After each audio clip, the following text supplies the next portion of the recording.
নবী করিম সাল্লাল্লাহু আলাইহি সাল্লাম বলছেন, লা ইউবাইয়িতান্না কওমুন মিন হাযিহিল উম্মাহ, আমার উম্মতের মধ্যে কিছু সম্প্রদায় হবে, কিছু মানুষ হবে, কিছু লোক হবে, আলা তুআমিন ওয়া সারাবিন ওয়া লাহবিন, তারা রাত্রি অতিবাহিত করবে, তারা রাত জাগবে, তারা রাত্রি অতিবাহিত করবে, বিভিন্ন ধরনের খাদ্য পানিতে তারা রাত্রি অতিবাহিত করবে, বিভিন্ন ধরনের খাদ্য পানিতে মদ খেয়ে তারা রাত্রি অতিবাহিত করবে, তারা বিভিন্ন ধরনের আমোদ প্রমোদে রাত্রি অতিবাহিত করবে।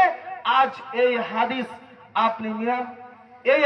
আপনি মিলিয়ে দেখেন, আপনার সমাজের মানুষের সাথে, সমাজের যুবকের সাথে আপনি হাদিস মিলান, তারা রাত্রি অতিবাহিত করছে না করে না মদ পান করে, তারা রাত্রি অতিবাহিত করছে না করে না মদ পান করে। হাজারো যুবক, হাজারো সমাজে, হাজারো যুবক, হাজারো সমাজে আপনারা দেখতে পাবেন তারা রাত্রি অতিবাহিত করে বিভিন্ন ধরনের মদ খেয়ে আমোদ প্রমোদ করে তারা রাত্রি অতিবাহিত করে। তারপরে নবী করিম সাল্লাল্লাহু আলাইহি ওয়াসাল্লাম বলছে, আলা তুআমিনু সারাবিন ফালাহাবিন ফাসবাহু ক্বাদ মাসাকু কিরদাতান ওয়া খারাজিরা, তারা সকাল করবে, ওই সমস্ত ব্যক্তি যারা রাত্রি অতিবাহিত করেছে বিভিন্ন ধরনের আমোদ প্রমোদে মদ খেয়ে তারা সকাল অতিবাহিত করবে, তারা সকাল করবে।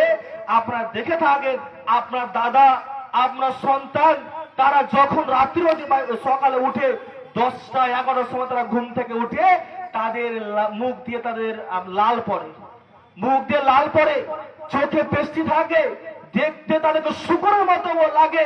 ওইটাই নবী করিম সাল্লাল্লাহু আলাইহি সাল্লাম বলছেন, তারা সকাল করবে শুকর ও বানরের আকৃতিতে। নবী করিম সাল্লাল্লাহু আলাইহি সাল্লামের হাদিস আপনি একটু বোঝার চেষ্টা করেন। হে যুবক ভাই সকল, আপনি একটু এই হাদিসটা মানার চেষ্টা করেন।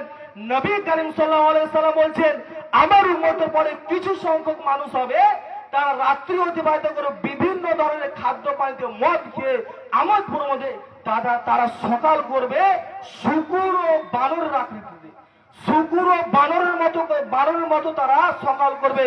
আজকে আপনি মিলিয়ে দেখেন, আপনি সকাল করেন শুকুরের মতো, আপনি সকাল হয় আপনার শুকুরের আকৃতিতে, বানরের আকৃতিতে আপনি সকাল করেন। নবী করিম সাল্লাল্লাহু আলাইহি সাল্লাম আপনাকে শুকুর বানরের সাথে তুলনা করেছেন।